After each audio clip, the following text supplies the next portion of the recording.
Yeah, so this is just a short video on how to solder without soldering paste and with soldering paste. If you're not using soldering paste, it's going to be more difficult to get the solder to take, but let's give it a try.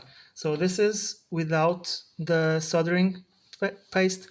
What you do is you touch your solder to the iron so that it maybe conducts a little bit. Yeah, but this is, you see, this is very difficult to do.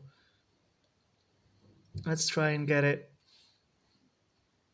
so that we have contact. Okay, here we go.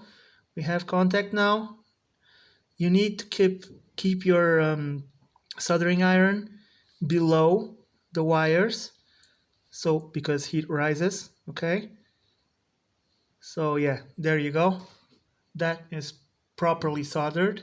You, after you get a good heat transfer from the iron to the soldering iron to the oh to the wires, then you start to touch only the wires.